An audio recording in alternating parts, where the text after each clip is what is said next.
거기서 이제 우리 한국인의 운명을 좀 생각을 해보면 우리가 이제 그 킹덤 오브 허밋, 은둔의 나라라고 이제 보통 얘기를 했죠. 왜 그러냐면 뭐 이제 대만 그러면은 원래 해적 기지죠. 포르투갈인들이 들어와서 그때는 해적과 정규 상선이 구별이 없었어요. 그 중상주의 시대 때는 그때부터 들어왔었으니까 대만에. 그러다가 그러니까 그쪽이나 중국의 이제 광저우항 같은 데는 예를 들면 당나라 같은 때 황소의 난이 아마 당나라 때 난일 텐데 거기에 모여 사는 페르시아 유대계 상인의 숫자가 10만 20만 명의 가족까지 거기서 너무 사치스럽게 살고 너무 돈 많이 벌고 그리고 거기에 그 사치품과 사치풍조가 당의 그 귀족들을 타락시켜서 귀족들이 일반 민중을 주리를 튼다. 그러니까 문제의 악은 저 광저우에 있는 저기 아랍 것들, 페르시아 것들, 그 유대인들이다. 그래가지고 세상에 그 농민 반란군이 중국 대륙을 가로질러서 지금 그 광저우, 지금 셴젠, 광동성 거기까지 내려가서 그걸 다 학살했어요. 당나라 될 거예요. 황소의 난이니까. 아무튼 그 시절이에요. 한 1000년도 넘는 시절. 자, 그렇게 다들 이렇게 뭔가가 바깥 세계랑 연결이 돼 있는데 우리는 그냥 특히 청 이후로 그냥 다 닫아 걸고 아무 연결 안 했잖아요, 일부러. 그래서 이게 은둔의 나라라고 불렸는데 실제로는 은둔의 나라가 아니라 문명의 초고속 흡수자입니다. 저희 역사를 보면. 제가 자꾸 말씀드리지만 한민족은 농경에 입문한 게 불과 3,500년밖에 안 돼요. 이때 농경이라는 거는 스테이플 푸드, 즉 주곡을 얘기합니다. 옥수수가 전해지기 전, 그러니까 미 대륙이 발견되기 전에는 주곡이라 그러면 세 개밖에 안 쳐요. 쌀, 밀, 보리. 다른 거는 쌀, 밀, 보리를 해야 사냥으로 채집을 완전히 졸업하는 거예요. 쌀, 밀, 보리를 해야. 그래서 그걸 주곡, 스테이플 푸드라고 부릅니다. 그 농경 입문이 불과 3,500년입니다. 아, 무슨 소리야. 소로리에서 말이야. 뭐 6,000년 전에 무슨 탄 벽시 나왔어. 아이고. 말이 안 되죠. 왜 그러냐면 농경을 지었다. 이걸 신석기 혁명 혹은 농경혁명이라고 부릅니다. 네올리틱 레볼루션. 신석기라는 거는 무슨 일제 잔재는 뭐냐면 뭐 석기를 갈아서 만들면 신석기다. 웃기는 소리 하는 거예요. 그 일제 잔재입니다. 일제가 자기들도 늦지 않았다 이걸 얘기하려고 한 겁니다. 그건 엉터리 소리고요. 신석기라는 건 빙하가 끝난 이후 한 11,700년 전쯤에 빙하 끝났는데 빙하 끝난 이후의 시대고요. 그때 신석기 시대의 특징이 뭐냐면 농경혁명입니다. 주곡 농사의 시작입니다.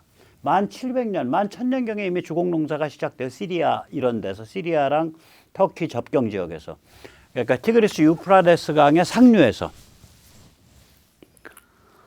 그래서 그러면 이 유라시아 온데벨트를 쫙 놓고 보면요.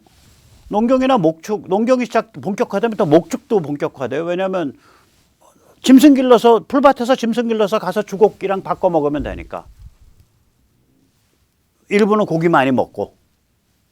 그래서 이것이 언제 시작됐냐 이렇게 보면 뭐 대충 한 10,000년, 9,000년, 8,000년 전이에요. 우리는 언제야? 3,500년 전이에요. 왜 그래? 겨울이 너무 춥고 길어요. 중국에서 있는 그런 중국 쌀은 전부 회하 이남이잖아요. 회하 질련산맥 이남이에요. 다시 말해 양자강 북단 쪽이 마지막 한계라고 지금 남경 있는 언저리까지 그 당시에 거기 벽시 한국서 못 자랍니다. 그것도 거기까지 기어 올라온 것도 한참 후에야. 한 9,000년 전, 8,000년 전엔 저기예요. 저기 그 주강 그러니까 홍콩, 셴젠 이런 데라고요. 그러니까 그리고 양자강 남쪽.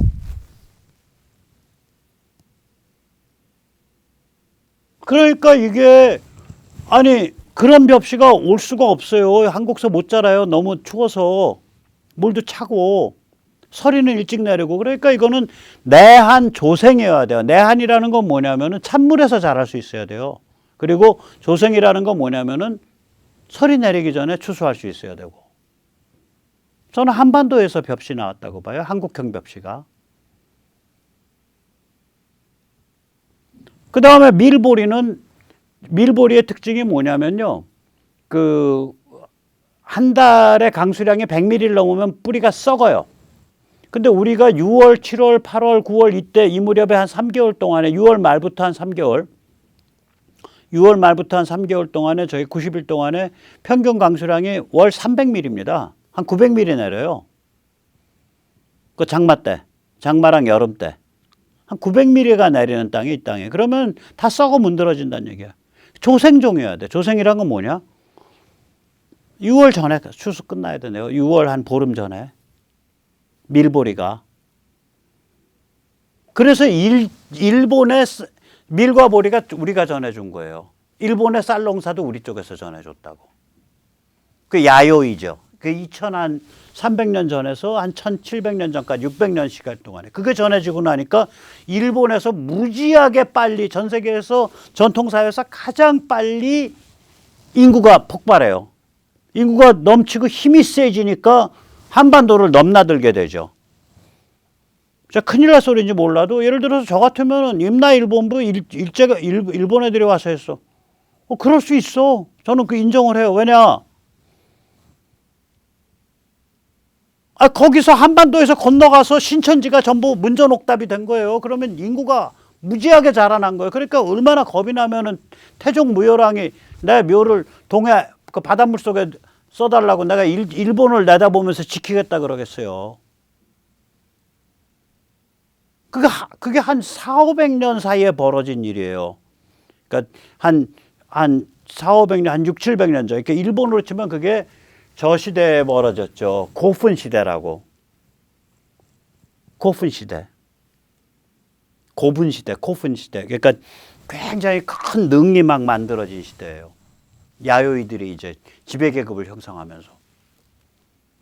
그러니까 일본 국민의 형성은 원주민 조몬과 한반도에서 건너간 야요이의 결합인데 그 결합해가지고 힘이 퍽 늘으니까 한반도를 다시 이제 넘겨다 보기 시작하는 거지, 이렇게.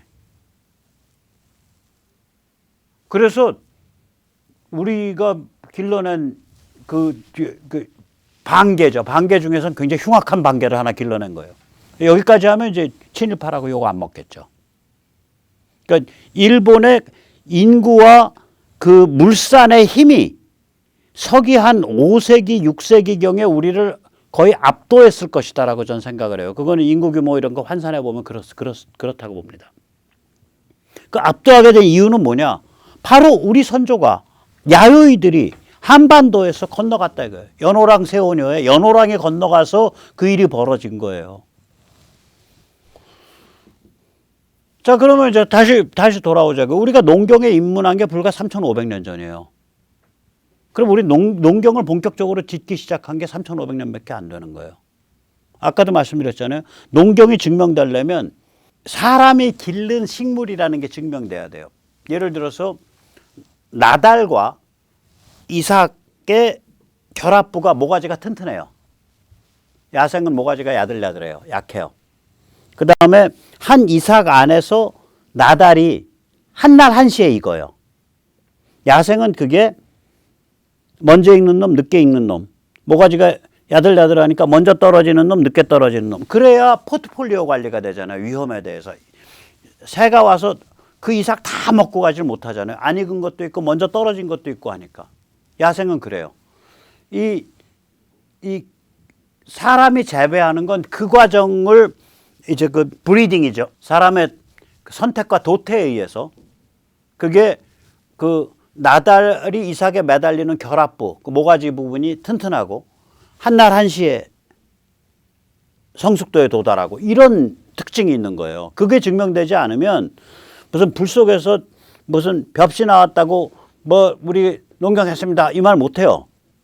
증거가 안 돼요. 왜냐하면 야생 벽시를 가지고 먹을 수 있거든. 그래서 이게 좀 그렇습니다.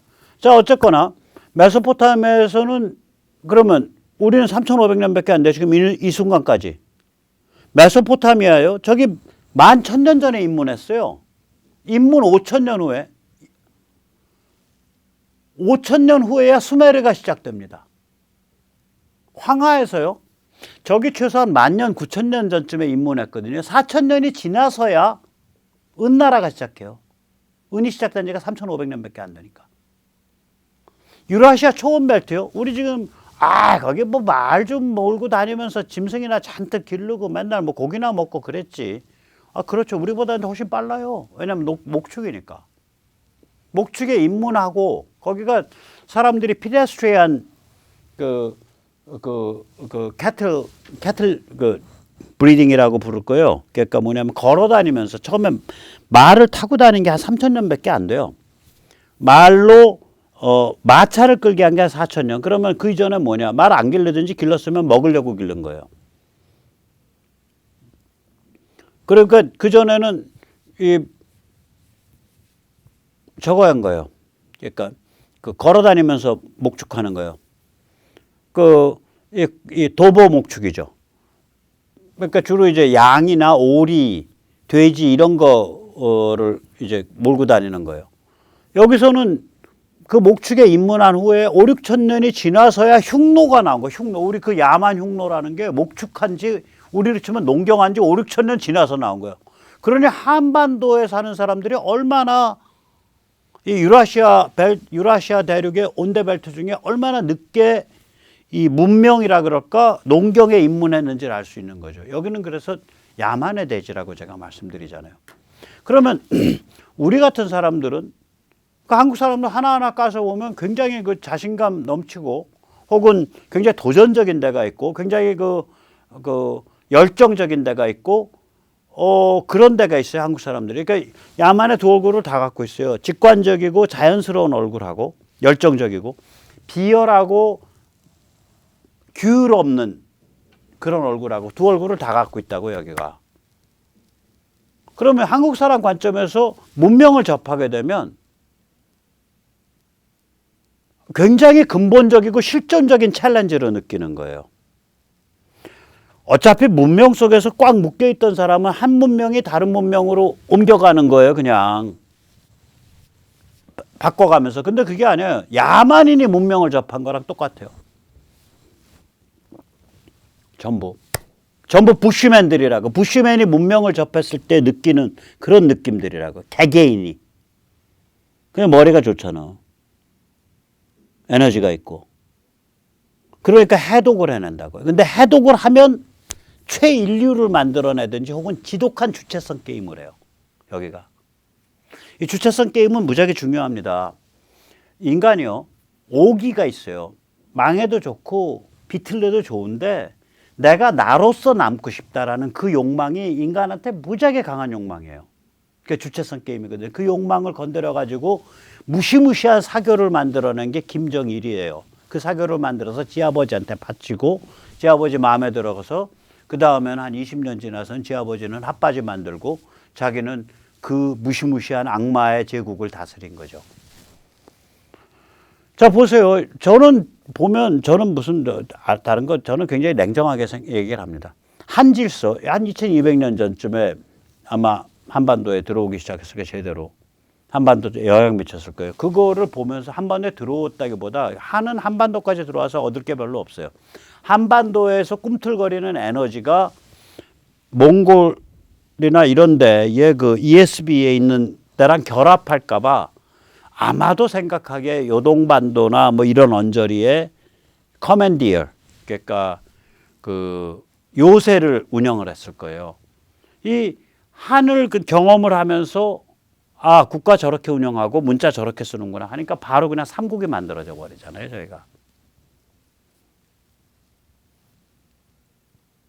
그 중에 삼국 중에 그다 한을 계승한 당과 관계가 깊었던 신라.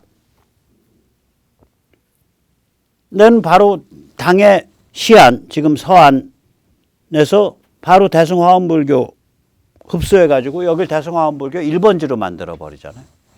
그 다음에 그 당을 이용을 하고 당과 라인업해서 삼국통일 시켜버리고. 이제 우리가 이제 꼬인 건 언제부터 꼬이냐면 그 거란 침공 무렵이에요. 거란이 10세기고 그 다음에 몽골 침공이 13세기죠. 그때부터 저희가 꼬이는데 왜 그러냐면 그때부터 편자가 나온단 말이에요. 말 발굽에. 편자가 나온다는 얘기는 뭐냐면 말이 이제는 자갈밭을 갈 수 있는 거예요. 자갈밭, 관목숲. 이 한반도에 말 달릴 수 있는 땅이 아닙니다. 그래서 뭐 만주에서 말 달리던 우리 선조. 에휴, 웃기는 얘기입니다. 왜냐? 우리는 말 달리지 못하는 땅에서 뿌리 박아온 사람들이에요. 아니 아무 데서나 말 달릴 수 있었어? 편자 없이? 그러면 왜 마라톤 때 사람이 뛰었냐고요. 페르시아군하고 그리스 연합군이 싸워서 그리스 연합군이 이기니까 이 기쁜 승전 소식을 빨리 전해라 그래 사람이 가는데 말이 아무 데나 달릴 수 있었으면 말 타고 갔죠. 당연히 뛰어서 갔잖아요. 왜 그랬냐고. 자갈길에서 말 못 달리는 거예요. 그러니까 그런 지역에서는 말이라는 건 어떤 지도자가 큰 장수가 자기를 증명하기 위해서 보여주는 거고 그런 거죠.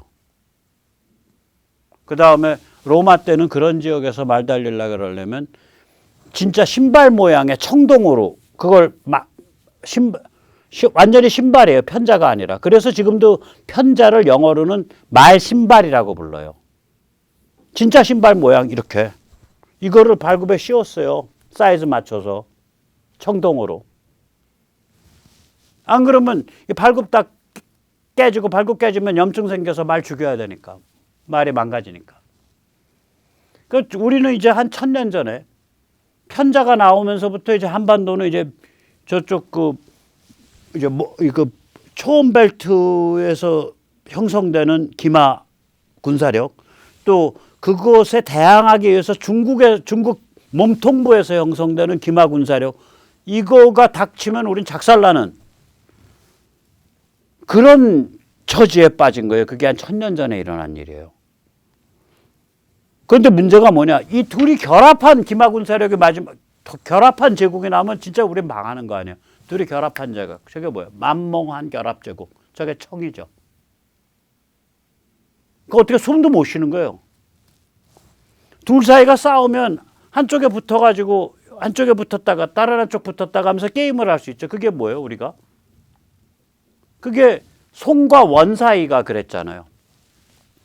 그 게임 하다가 마지막에 딱 보니까 몽고가 이길 것 같아요. 몽고에다가 딱 완전히 엎였죠. 처음엔 송과 결합해서 몽고랑 싸우다가.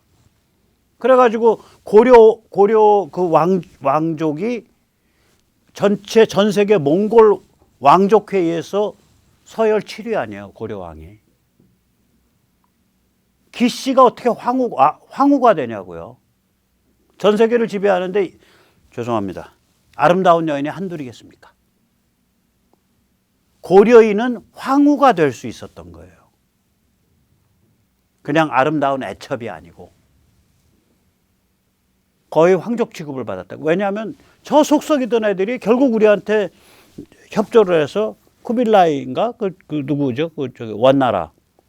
그 협조를 해서 몽골 그 전 세계 몽골 그 지배 집단 안에서 그 원의 위상을 완전히 1번 넘버원으로 세워줬다.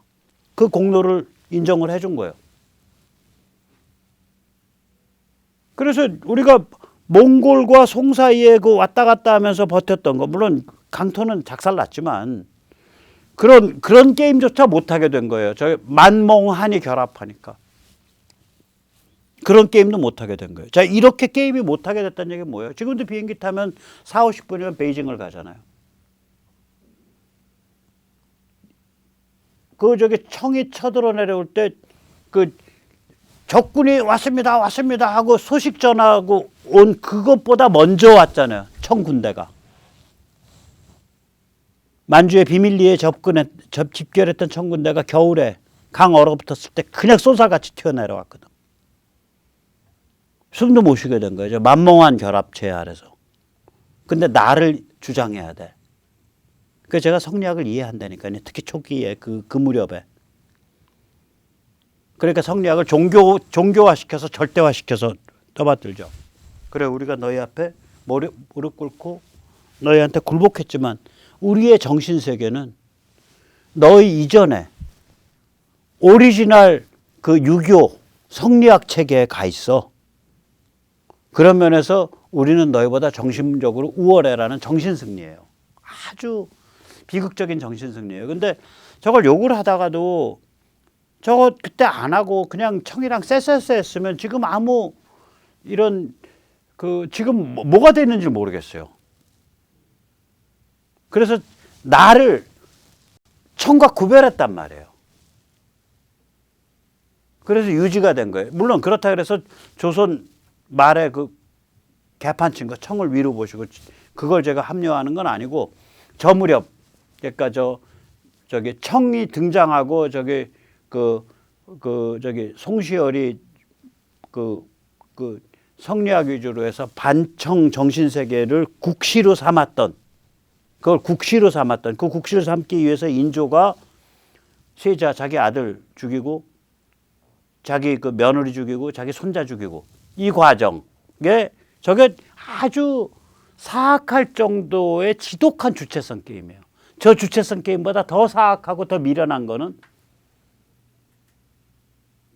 김일성의 주체성 게임이죠. 김정일이가 만든. 근데 저는 그 당시의 주체성 게임이 과연 100% 미련하다고만 할 수 있냐 저도 헷갈려요. 좀 더 들여다봐야 될 것 같아요. 아무튼 인간이 그런 동물이라고. 한국인이 그런 동물이에요. 막판에 몰리면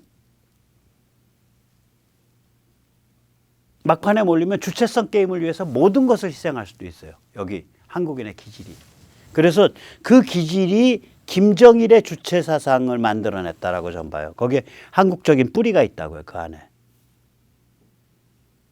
저 주체성 게임에 관해서 굉장히 예민하고 무슨 대가라도 치를 수 있는 그런 오기를 가지고 있고 좀 그렇죠.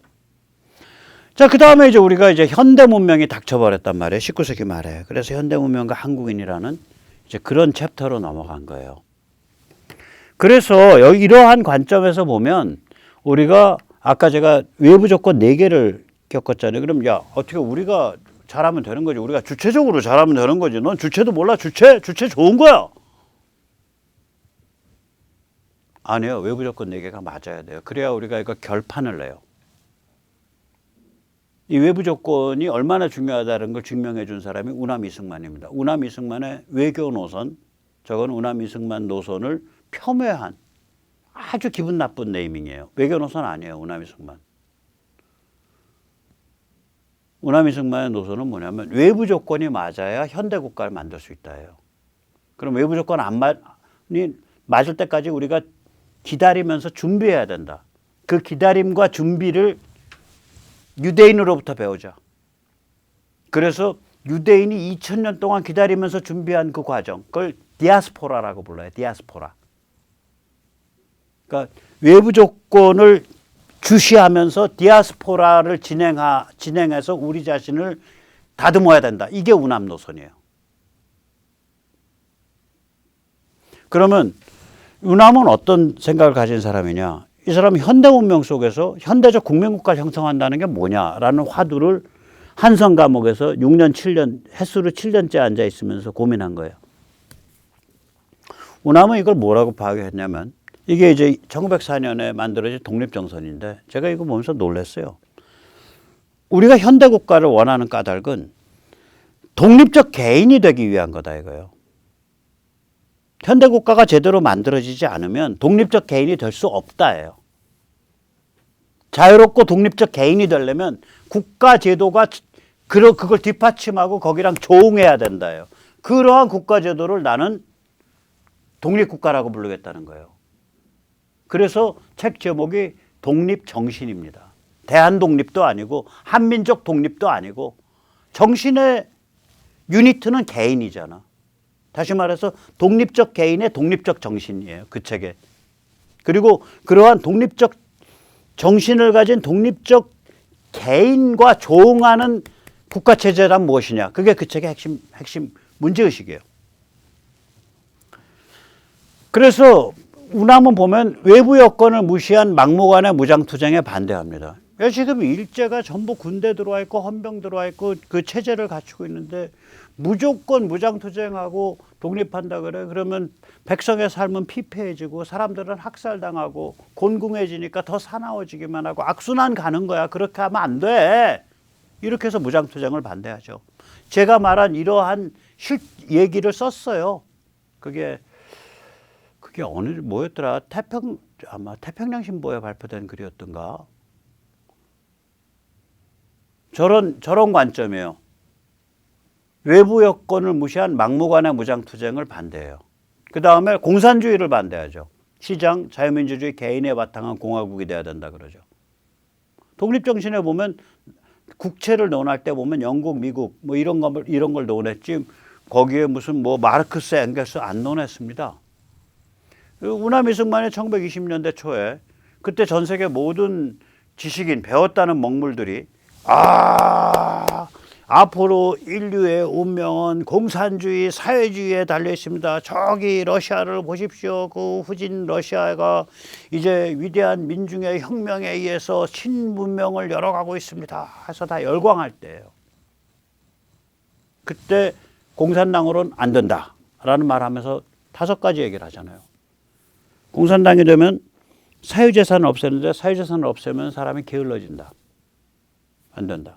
공산당이 되면 종교를 없애는데 종교를 없애면 사람들이 무도덕해진다. 안 된다. 공산당이 되면 지식인을 없애는데 지식인을 없애면 사람들이 무지몽매해진다. 안 된다. 공산당이 되면 기업가를 없애는데 기업가를 없애면 혁신이 안 일어난다. 안 된다. 공산당이 겉으로는 국제주의 표방하고 소련이 정신적 조국이라고 표방하지만 그거 다 말짱꽝이다. 전부 주권국가 방식으로 세상은 움직이고 있는 거다. 5가지 얘기를 해요. 저런 식견을 가진 사람이니까 당연히 독립의 조건을 4가지 정도를 외부 조건으로 봐요. 일제가 도발해야 된다. 그 분명히 써 있어요. 일제는 성격이 강포하여, 강하고 포악하기 때문에 지금 비록 영미랑 같이 가고 있지만 언젠가 영미와 충돌한다. 그때 우리는 영미랑 손잡고 그러면서 독립의 기회가 우리한테 온다예요. 그동안에 한국이란 그럼 한국인이란 민족이 존재하고 있고 우리가 독립할 수 있는 정신적 역량과 기타 등등을 갖추고 있다는 걸 알려야 된다는 거예요. 미국과 국제사회에. 그래서 외교 노선이라고 표현한 거죠. 알려야 된다 때문에. 아니에요. 국제 여건이 돼야 독립한다예요.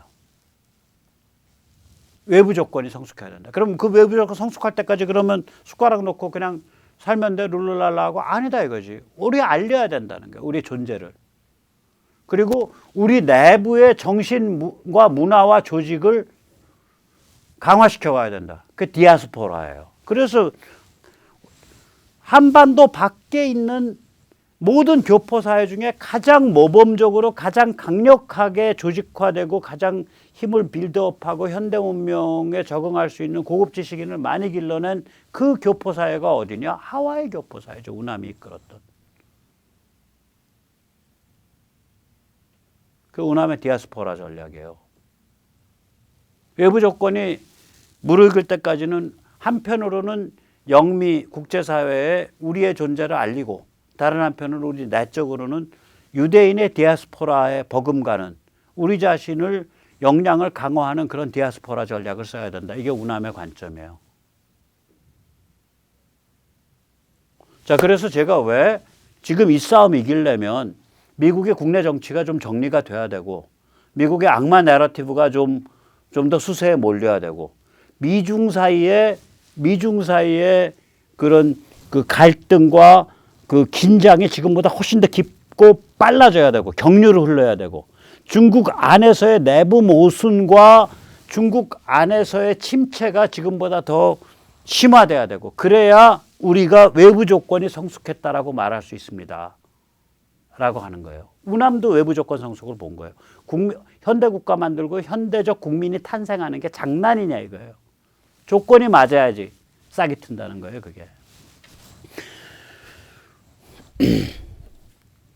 그러면 조건만 맞아가지고는 안 되죠. 우남도 그랬어요. 디아스포라로 우리를 다듬어야 된다는 거 아니에요. 유대인 디아스포라에서 배운 그런 관점으로. 그럼 내부 조건이 있을 거 아니에요. 저는 셋으로 보는 거예요. 우선 첫째 하나, 3구 선거에서 3중 후보 이재명을 대패시켜야 돼요. 그리고 일단 시간 벌어야 돼요. 저 이재명 되면 더 말할 것도 없어요. 굉장히 피폐해져요. 그 다음에 6.1 교육감 선거에서 대승을 거둬야 돼요. 그래서 정신문화 전쟁을 본격화하는 계기를 만들어야 됩니다. 세 번째는 국힘을 우리 자유공화 민초들이 들어가서 완전히 혁신시켜야 돼요. 그래서 민초민주주의를 확립시켜야 되는 거예요.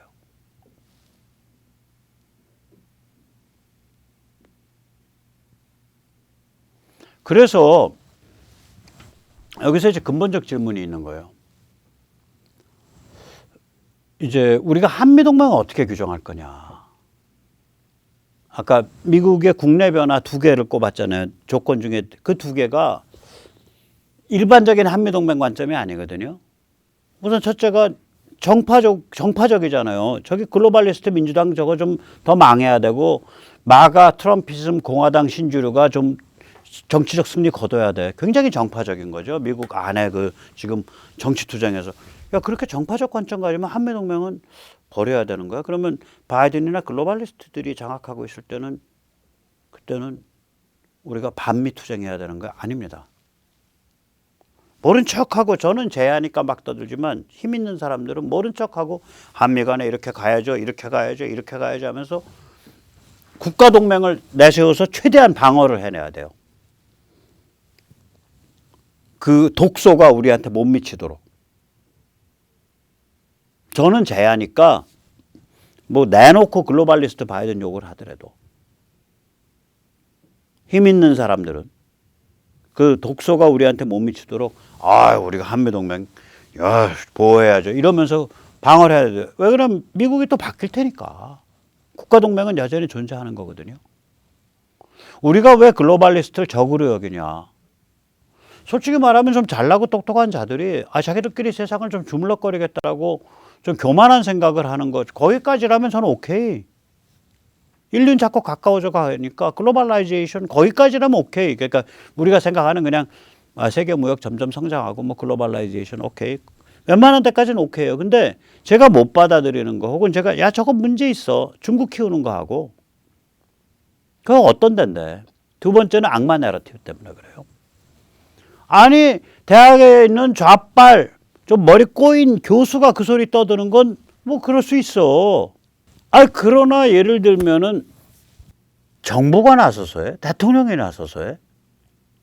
지금 바이든이 행정명령 1호가 아까 말씀드렸지만 그 남자에서 여성으로 이렇게 트랜스젠더 한 사람들이 여성 스포츠에 출전할 수 있게 해라라는 게 행정명령 1호였다고 저는 기억하거든요. 바로 취임하자마자 그날인가 다음 날인가 그 다음 날인가 한 거예요. 그걸로 사고 났어요.